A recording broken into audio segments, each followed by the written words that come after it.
La mañana del 20 de junio en Houston, Texas, una mujer esperó que su esposo saliera de casa para ir al trabajo. Cuando la puerta se cerró, Andrea Yates quedó sola con sus 5 hijos, todos menores de 8 años. En las siguientes horas los de a uno por uno en la bañera de su casa. Después acomodó los cuerpos, marcó a la policía y dijo con calma que había hecho algo terrible. Este es uno de los casos más aterradores de la historia moderna. No solo por lo que ocurrió, sino porque pudo haberse evitado. Durante años, Andrea había dado señales claras de enfermedad mental grave. Había intentado quitarse la vida. Había sido internada en hospitales psiquiátricos. Habían médicos que advirtieron que no debía quedarse sola con sus hijos, y aún así nadie hizo caso a esas advertencias. Antes de la tragedia, Andrea Yates llevaba una vida completamente ordinaria. Nació en 1964 en Texas, dentro de una familia de clase media. Creció en un entorno estable, sin riesgos de abuso físico extremo, ni episodios de violencia familiar que anticipara su futuro criminal. Desde joven fue descrita como callada, reservada y muy disciplinada. No era una persona conflictiva, no buscaba atención, no tenía comportamientos erráticos en su adolescencia. Andrea era aplicada, responsable y exigente consigo misma. Estudió enfermería y durante varios años trabajó en hospitales, donde cumplía con turnos largos y tareas de alta presión. Quienes trabajaron con ella la recordaban como alguien eficiente, meticuloso y confiable. No tenía antecedentes penales, no tenía historial de conductas violentas, no había señales de crueldad hacia otros. Por el contrario, Andrea encajaba en el perfil de una mujer que buscaba hacer las cosas bien, que seguía reglas, que sentía una fuerte necesidad de cumplir con las expectativas que otros ponían sobre ella. Familiares y conocidos coincidían en algo: era perfeccionista, rígida consigo misma y poco tolerante al error propio. Ese rasgo, que durante años fue visto como una virtud, más adelante se convertiría en una carga difícil de sostener. Hasta ese punto de su vida, nada hacía pensar que Andrea Yates terminaría protagonizando una de las tragedias familiares más importantes del país. No había un pasado oscuro que explicara lo que vendría. No había señales evidentes de violencia latente. La historia de Andrea no comienza con un crimen, comienza con una mujer común que gradualmente fue perdiendo el control de su salud mental. Andrea se casó con Rusty Yates, un ingeniero que llegó a trabajar para la NASA. Desde el inicio, la relación estuvo marcada por una visión muy definida de lo que debía ser una familia. Ambos compartían valores religiosos profundamente conservadores, donde la maternidad era vista como un deber central y la mujer debía dedicarse por completo al hogar. En menos de 7 años, Andrea dio a luz a 5 hijos, 5 embarazos consecutivos, 5 partos, casi ningún periodo real de recuperación física o emocional. Cada embarazo significaba nuevas exigencias, nuevas responsabilidades y menos descanso. Andrea pasaba la mayor parte del tiempo cuidando niños pequeños, sin pausas prolongadas y con muy poco apoyo externo. Con el nacimiento de cada hijo, la presión aumentaba. Andrea dejó su carrera como enfermera y se dedicó exclusivamente a la casa y a la crianza de sus hijos. Su identidad comenzó a reducirse a un solo rol: ser madre. No había espacio para errores, no había margen para el agotamiento, no había lugar para admitir que no podía más.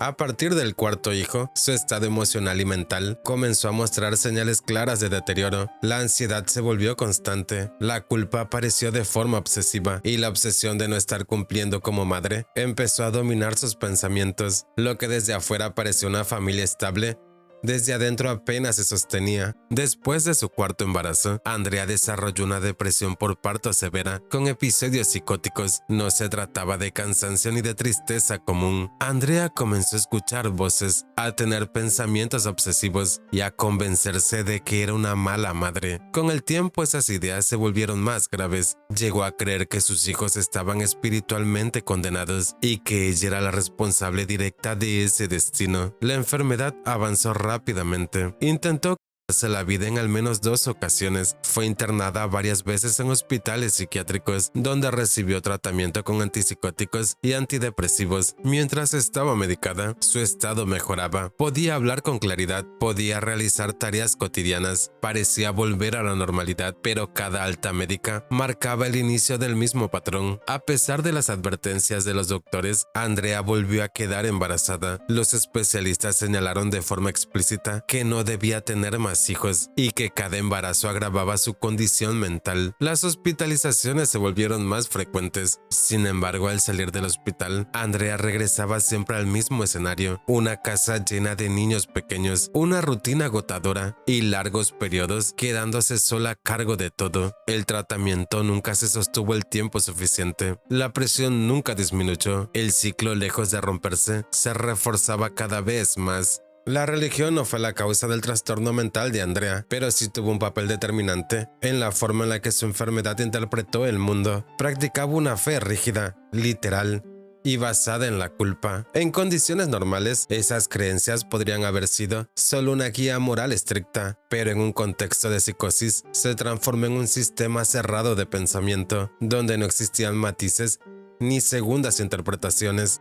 Los conceptos de pecado, castigo y condena eterna comenzaron a dominar su forma de pensar, no como reflexiones espirituales, sino como ideas obsesivas, intrusivas y repetitivas, imposibles de detener. Andrea llegó a convencerse de que ella misma era una fuente de corrupción para sus hijos. Creía que su enfermedad, su tristeza y sus pensamientos negativos los estaban alejando de Dios. En su mente, no estaba criando niños imperfectos, estaba condenando almas. Esta percepción distorsionada generó un nivel extremo de culpa. Cada error cotidiano, cada momento de cansancio, cada recaída emocional se convirtió en una confirmación de que estaba fallando de forma irreversible. La maternidad, lejos de ser un vínculo afectivo, se convirtió en una prueba constante que sentía que estaba perdiendo. Es importante subrayarlo. Andrea no razonaba desde la fe, sino desde el delirio. No evaluaba consecuencias legales, sociales o morales en el mundo real. Su pensamiento estaba completamente absorbido por una lógica interna dominada por el miedo. En ese estado, la idea de proteger a sus hijos se distorsionó hasta volverse irreconocible. No veía alternativas, no veía salidas, no veía futuro. Para Andrea, el peligro no era la muerte física, sino la condenación eterna, y en su mente, el tiempo se estaba acabando. Estas creencias no eran decisiones conscientes ni interpretaciones religiosas voluntarias, eran delirios estructurados, sostenidos por una enfermedad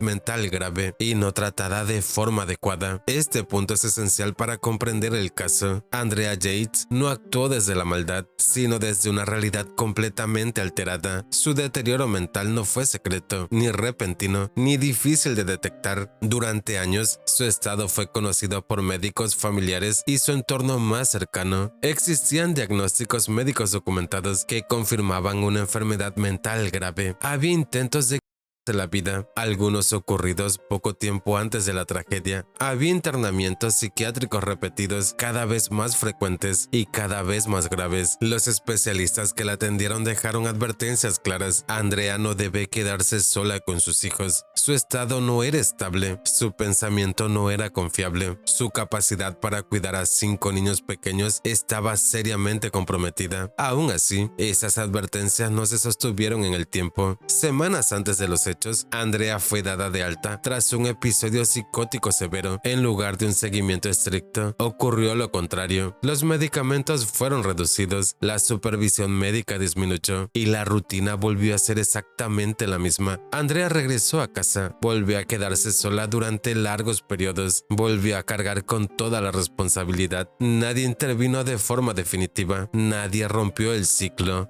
El nacimiento de su 5º hijo marcó el quiebre definitivo. Después del parto, el estado mental de Andrea se deterioró de forma acelerada. Ya no se trataba solo de tristeza o ansiedad. Andrea comenzó a desconectarse de la realidad. Dejó de comunicarse con normalidad. Pasaba horas completamente inmóvil. No dormía, no comía.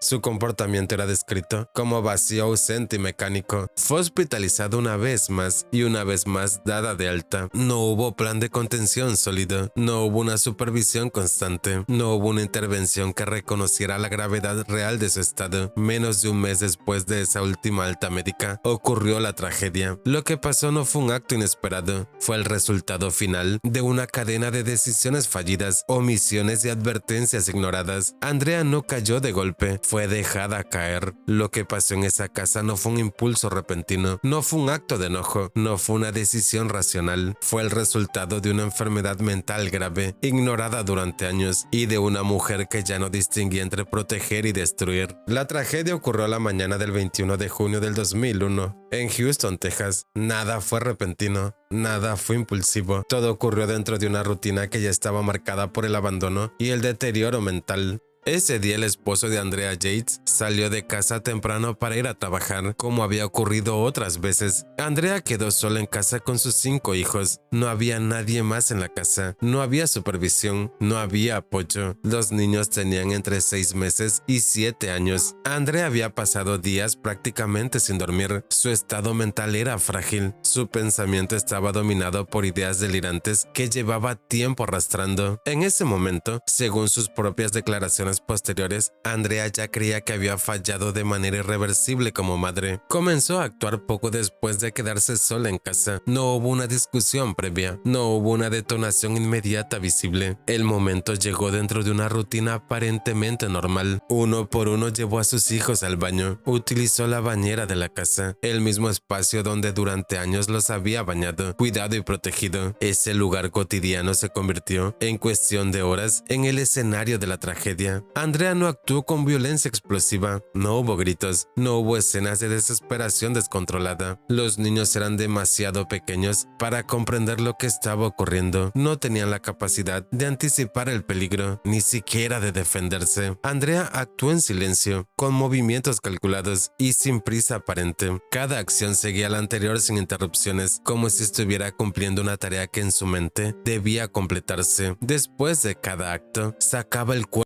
la bañera y lo acomodaba con cuidado. No los dejó ahí, no los ocultó, no intentó borrar lo ocurrido. Su comportamiento no correspondía al de alguien que buscaba escapar, sino al de alguien que cree que lo que está haciendo es inevitable. No huyó, no intentó pedir ayuda, no hizo ninguna llamada en ese momento. El último de sus hijos era un bebé de apenas 6 meses. Antes de repetir el mismo procedimiento, Andrea lo sostuvo durante unos segundos más. No fue un gesto impulsivo ni apresurado, fue un momento breve, cargado de una lógica interna que solo existía dentro de su mente alterada. Cuando terminó de todos sus hijos, la casa quedó completamente en silencio. Andrea tomó a los niños y los colocó en una de las habitaciones. Algunos fueron acomodados sobre la cama, otros en el suelo. La escena no mostraba caos ni destrucción. No había signos de lucha dentro de la casa. No había objetos rotos ni rastros de violencia desordenada. Andrea no actuó con rabia, no mostró pánico, no entró en un estado de crisis visible. Inmediatamente después, su comportamiento fue descrito más tarde por las autoridades como frío, distante y desconectado, un patrón consistente con un estado psicótico profundo. En ese momento Andrea no parecía comprender la magnitud real de lo que había ocurrido. No reaccionaba como alguien que acababa de cometer un crimen, sino como alguien que había completado una acción que en su mente era necesaria. La tragedia ya estaba consumada y Andrea solo permaneció allí en la casa esperando. Una vez que todo terminó, Andrea permaneció dentro de la casa. No salió corriendo, no intentó limpiar la escena, no buscó ayuda inmediata. Pasó un breve periodo de tiempo en silencio y luego tomó el teléfono. Marcó al 911. La llamada fue corta y extraña. Andrea no gritó, no lloró de forma descontrolada. Su voz era plana, casi automática. Pidió que llevaran a la policía a su domicilio. No dio explicaciones detalladas, no describió lo ocurrido, solo repitió que había hecho algo terrible. Para la operadora, la llamada no parecía provenir de alguien alterado por pánico, sino de alguien desconectado emocionalmente, como si no estuviera procesando la gravedad de sus propias palabras. Después de colgar, llamó a su esposo. Le pidió que regresara a casa de inmediato. Tampoco le explicó lo ocurrido con claridad, solo insistió en que volviera. Cuando los primeros oficiales llegaron al domicilio, Andrea no intentó huir, no puso resistencia, no discutió, no reaccionó con hostilidad. Lo recibió en la casa, respondió todas las preguntas con frases cortas, confusas y desordenadas. A ratos parecía entender lo que decía, a ratos parecía completamente ausente. Al ingresar a la vivienda, los agentes encontraron a los 5 niños en vida. La escena no mostraba signos de violencia caótica, no había destrozos, no había una lucha evidente. Precisamente por eso, el impacto fue mayor. Varios de los oficiales describieron más tarde aquella escena como una de las más perturbadoras que habían enfrentado en toda su carrera, no por lo gráfico, sino por el silencio absoluto y la aparente calma que la rodeaba. Andrea confesó casi de inmediato, no negó lo ocurrido, no intentó culpar a nadie más, no construyó una coartada, tampoco intentó justificarse de manera legal. Sus explicaciones estaban dominadas por una estructura delirante. Dijo que creía que sus hijos estaban condenados espiritualmente, que ella era una mala madre, que había fallado de forma irreversible, que no había otra salida. No hablaba de la culpa legal, sino desde una convicción interna completamente distorsionada. Sus pensamientos eran religiosos absolutos y repetitivos, sin espacio para la duda o el razonamiento común. Para Andrea, lo que había hecho no era un crimen, era su percepción alterada, era una acción necesaria para evitar un mal mayor. No hablaba como alguien que teme a un castigo, hablaba como alguien que cree haber cumplido una tarea dolorosa pero inevitable. Esa diferencia entre crimen y delirio sería el eje central de todo lo que vendría después. El caso se volvió nacional en cuestión de horas. La opinión pública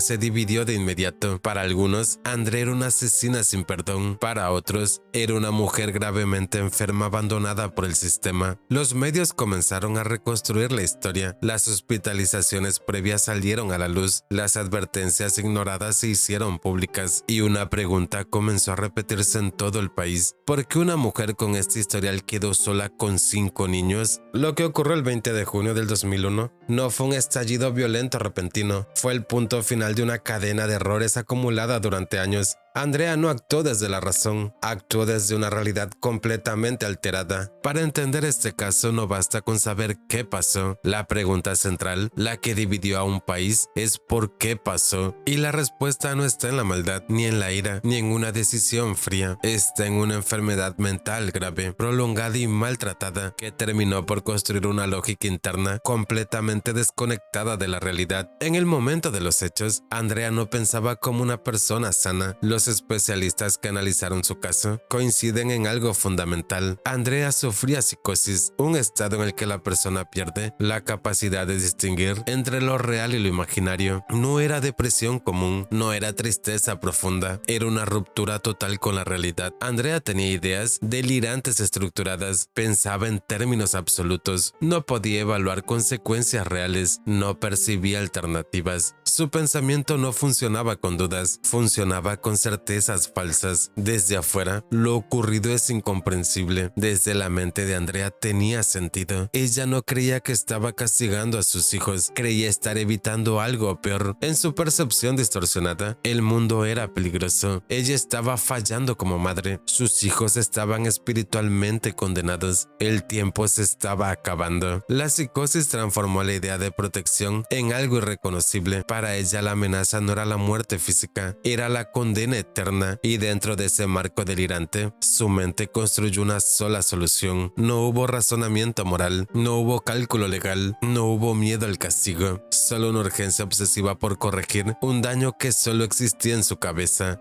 Uno de los mayores errores al analizar este caso es intentar explicarlo desde la crueldad o la maldad, ya que Andrea no mostró placer, tampoco ira, ni impulsividad violenta. Su conducta fue metódica, silenciosa, desconectada emocionalmente. Ese patrón es típico de estados psicóticos severos, donde la persona actúa siguiendo una lógica interna rígida, sin respuesta emocional normal. Por eso, después de los hechos, no huyó, no ocultó pruebas, no intentó justificarse racionalmente. Nada de eso encaja con un perfil criminal clásico. Aquí es donde el caso de Andrea Yates se vuelve verdaderamente incómodo. La ley está diseñada para juzgar acciones, qué se hizo, cuándo y con qué intención. La psiquiatría, en cambio, estudia mentes, cómo funciona el pensamiento, cuándo se rompe y qué ocurre cuando la percepción de la realidad deja de ser confiable. Cuando una mente deja de funcionar correctamente, la línea entre culpa y enfermedad se vuelve borrosa. La pregunta central del caso fue esta: ¿Andrea sabía realmente lo que estaba haciendo? Los expertos reconocieron un punto clave: Andrea sí sabía que estaba ocasionando la muerte de sus hijos, pero no comprendía el significado real de ese acto, ni sus consecuencias morales, sociales o legales. Es una diferencia crucial. Andrea no actuó desde la libertad de elección, no evaluó alternativas, no pensó en castigos futuros ni en implicaciones legales. Para ella no estaba cometiendo un crimen, no estaba castigando a sus hijos, no estaba tomando una decisión libre y racional. Estaba dentro de un sistema mental profundamente alterado, dominado por ideas delirantes rígidas, donde solo existía una solución posible. Su mente no funcionaba con lógica común, funcionaba con una lógica interna cerrada, sin espacio para duda.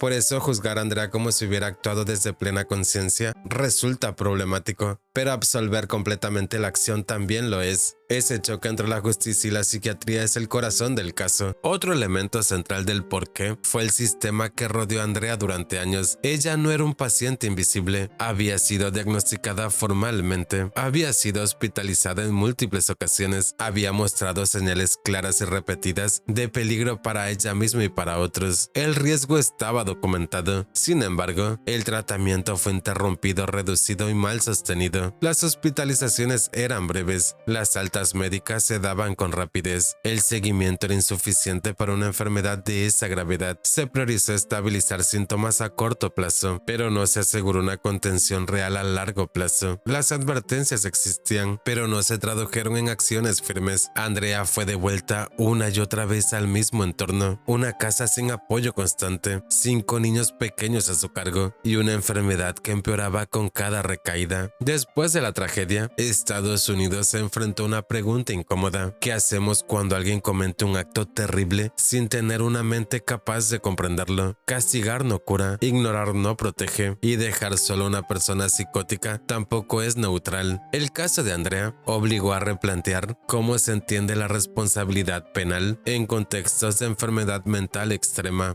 Andrea Yates no encaja en la figura de monstruo, pero tampoco puede ser reducida a una simple víctima. Fue una mujer gravemente enferma, abandonada por un sistema incapaz de sostenerla, cuyas decisiones finales ocurrieron dentro de una realidad completamente distorsionada. Después de la tragedia, el caso de Andrea Yates dejó de ser solo una noticia policial, se convirtió en un problema legal, moral y social que el sistema judicial estadounidense no estaba preparado para resolver con facilidad. El juicio no giraba únicamente en torno a lo que hizo, sino algo mucho más complejo. ¿Qué tan responsable era una mujer cuya mente ya no funcionaba de manera normal? Andrea fue arrestada y acusada formalmente de 5 cargos de asesinato, uno por cada uno de sus hijos. Desde el principio la fiscalía adoptó una postura clara. Andrea sabía lo que hacía y por lo tanto debía ser considerada penalmente responsable, ya que Andrea esperó a quedarse sola, actuó de manera ordenada, llamó a la policía después, sabía que lo que había hecho estaba mal.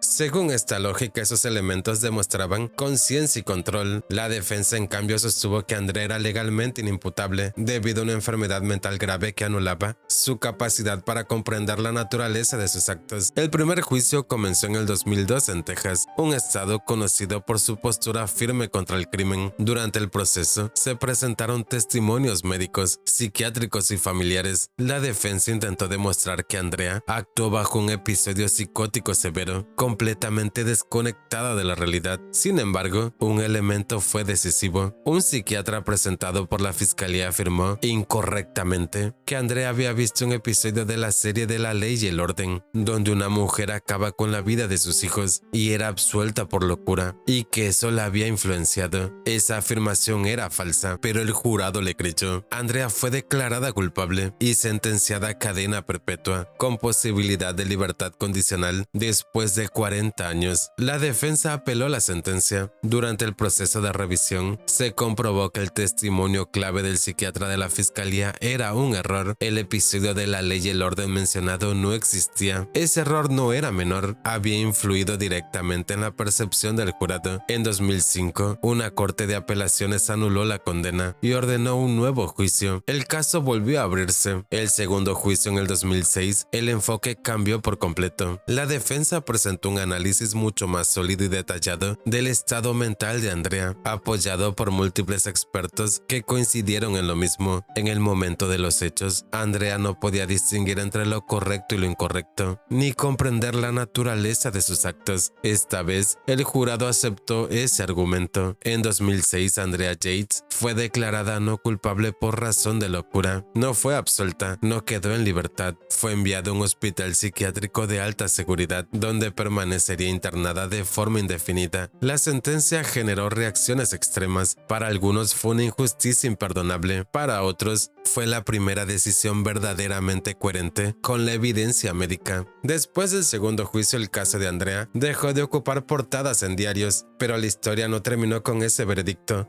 Solo cambió de escenario. Actualmente Andrea sigue internada en un hospital psiquiátrico en Texas con tratamiento constante, ha demostrado estabilidad clínica, recibe medicación permanente y supervisión psiquiátrica continua. A diferencia de los años previos a la tragedia, ahora no enfrenta embarazos, cargas domésticas extremas, aislamiento total, reducciones abruptas de medicación. El entorno es controlado, la rutina es predecible, la supervisión es constante. Paradójicamente es el primer momento prolongado de su vida adulta en que la enfermedad está realmente contenida. Legalmente existe la posibilidad de que Andrea solicite revisiones para conseguir una liberación supervisada. En la práctica, esto es extremadamente improbable. La gravedad del delirio, el impacto social del caso y el riesgo asociado a una recaída hacen que cualquier intento de liberación sea evaluado con máxima cautela. Hasta ahora, ninguna solicitud ha prosperado. Andrea sigue internada, vive hoy lejos del ojo público, no concede entrevistas, no participa en documentales, no intenta reescribir su historia. Su vida transcurre dentro de los límites de una institución psiquiátrica, no como castigo, sino como contención. El esposo del que se divorció tras los hechos rehizo su vida. La familia de las víctimas, sus propios hijos, quedó marcada para siempre. Nada volvió a ser normal. El caso de Andrea Yates no es una historia fácil de escuchar, no ofrece consuelo,